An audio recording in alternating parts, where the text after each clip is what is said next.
svoju reč s názvom Porno mozog nám príde predniesť Majo Šatarák.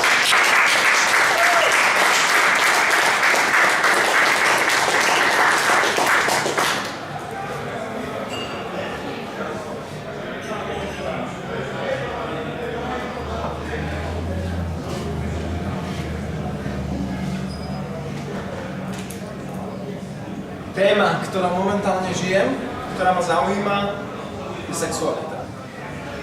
Ako tvoriť a udržiavať vedomý vzťah so ženou, mať krásny sexuálny vzťah na viacerých úrovniach. V dnešnej dobe je svet prešpikovaný umelou sexualitou. Na internete, na Facebooku, v televízii, v novinách, babenky s našpulenými botoxovými perami sa fotia, selfiečka, chalani nasypaní. Je to všade. Zaujímalo by ma, koľko z týchto ľudí, ktorí sa takto sexuálne prezentujú, reálne dokážu o sexualite rozprávať, vedomé s partnerom. Toto by som chcel, toto sa mi páči, toto sa mi nepáči, toto sú moje fantázie, toto sú hry, ktoré by som chcel skúsiť. Je veľmi málo. Prečítal som knihu od amerického psychologa Philippa Zimbarda. Kniha sa volá Odpojený muž. Zimbard v nej píše, ako ovplyvňuje vysokorýchlostný internet, porno, televízia, počítačové hry a drogy mladých ľudí. Ako sa vytráca mužstvo a ako sa z nich stávajú slabé ponožky.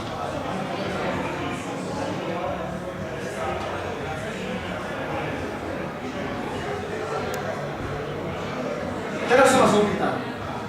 Nehláste sa, každý sám za seba si zodpovedte otázku, kto z vás niekedy videl porno? Kto to pozeral raz do mesiaca? Viackrát do mesiaca? Raz do týždňa? Viackrát do týždňa? Každý deň? Alebo viackrát za deň? Ja som si myslel, že do tejto kategórie nepatrí. Veď pozerám na erotické obrázky v negliže. Avšak, aký je rozdiel medzi tvrdým pornom a erotickými obrázkami, keď pri nej muž masturbuje?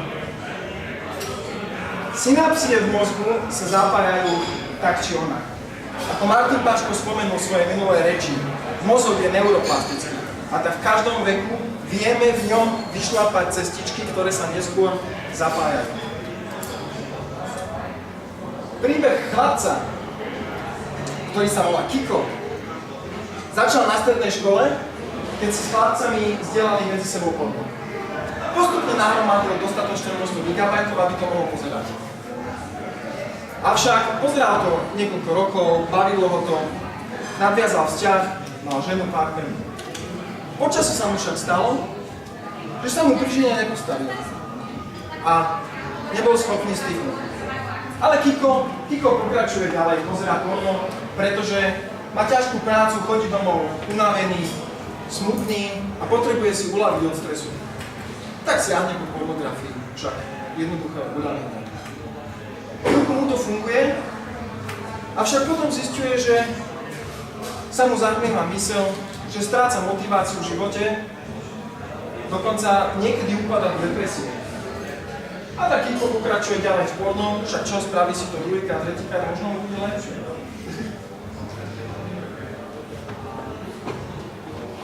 Ktoré časti sa však v mozgu zapájajú, keď Kiko masturbuje? Existuje tzv. Okruh odmien. Je to tá časť mozgu, ktorá je veľmi primitívna a zapája sa pri strachu. Sú tam emócie, city, nálady, zaľúbenosť.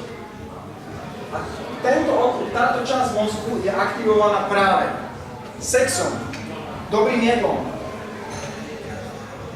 dosahovaním výsledkov, strachom a novými vecami. To, čo zažíval Kiko, zažíva mnoho chlapcov z internetovej komunity v boji proti pornu. Bolo to potvrdené americkou štúdiou z roka 2014 a University of Cambridge. Čo nás zaujíma, je hormón dopamín. Dopamín sa vytvára v mozgu pri očakávaní, pri tom, že keď príde niečo nové, toto by som chcel, som motivovaný. Čo bude ďalej? Odpíše mi na tom WhatsAppe, dostanem tie lajky, komentuj mi môj post. Hej, to všetko je dopamín, ktorý je dobrý hormón a poháňa nás vpred, je veľmi potrebný.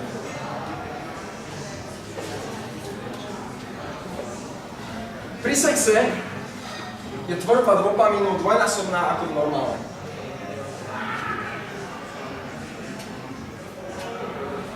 Pri užívateľoch kokainu sa strojnásobí. V mozgu máme dve také centrá. Jedno je dopamínové a druhé je opioidné. Opioidné centrum syntetizuje podobné hormóny ako heroín, kokain a morfín. Také pocity dostávam napríklad, keď sa najem dobrého jedla pri orgazme, alebo keď som zašportoval si, som smedný a napijem sa vody. Čo myslíte, ktoré z týchto dvoch centier je silnejšie? Buď teda dopaminové alebo opioidné. Dopamín, pretože je tam ten chtíč, tá motivácia na niečo nové. Mladý užívateľ porna spomína. Chcel som stále viacej porna, pozerať viac a viac a viac. Avšak páčilo sa mu to vždy menej a nakoniec nikdy nedokázal sa plne uspokojiť. Príbeh Kika pokračuje. Kiko, vy už nestačí normálna pornografia. Kiko si povie, potrebujem viacej tabulátorov si otvoriť. Potrebujem si pozrieť viacej obrázkov naraz, viac videí naraz. Pretože potrebuje ten rauš z tej novoty. Hej? A tak pri vysokorýchlostnom internete Kiko si kliká z jednej stránky na druhú, z druhého tabu na druhú a umelo si udržuje hladinu svojho dopamínu hore. Pritom oddialuje svoju ejakuláciu a niekedy sa možno ani neuvedomí. Kiko pokračuje ďalej. Obyčajné ženy ho už nebavia. A tak siaha po rôznych žánrach porna. Po sadomaso prechádza na zvieracie, keď ho už nebaví zvieracie, prechádza na food fetiš, na rôzne fetiše a deviácie, ktoré mu znova udržujú hladinu dopamínu, lebo je to niečo šokujúce. Ty kokso, to som ešte nevidel, ty s koňom, hej, a pozerá to. A znova, a znova. Bola urobená štúdia v 70. rokoch v Amerike, kde zobrali myšku a dali jej elektrodu do hlavy a myška dostala gombiček, kde sa mohla sama stimulovať. Čo myslíte, ako to dopadlo? Zobrala. Oddala tu od smeru. Tento istý experiment zopakovali v 80. rokoch s opicami a dali opicu a dali jej pozerať opičie zadky v televízii. Opica odmietala jesť, piť, ovocie, zeleninu, len aby mohla pozerať nahé opičie zadky.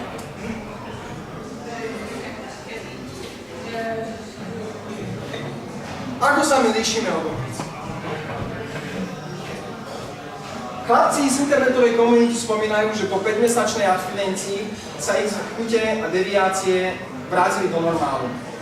Dokonca príbeh Kika pokračuje tak, že Kiko to vyeskalovalo do gay porna, pretože ženy už boli suché, keď začal pozerať chlapcov. Ale po 5 mesiacov abstinácie sa jeho chute vrátili do normálu. Najťažšie sú prvé 3 týždne, to je ako tvrdá oddykačka. Existuje na to spôsob, ktorý sa volá reštart. Reštart spočíva z 3 základných krokov. Obmedziť akékoľvek porno, erotické obrázky, reklamy na spodnú bielizeň, negliže, všetkú elektronickú stimuláciu. Krok 2 je zahodiť všetky substitúcie tejto stimulácie, a to je Facebook, Instagram, Tinder, kde scrollujem celý deň, aby som pozeral niečo nové a očakávam, kto ma lajkne. Krok číslo 3 je socializovať sa a chodiť na stretnutia ako napríklad Toastmasters, na terapiu tancom alebo začať meditovať. Často kladená otázka mladých chlapcov je dobre. A OK, a čo masturbácia? Masturbácia áno. Ale vedome. Bez elektronických stimulantov a najlepšie s tantrickou praktikou.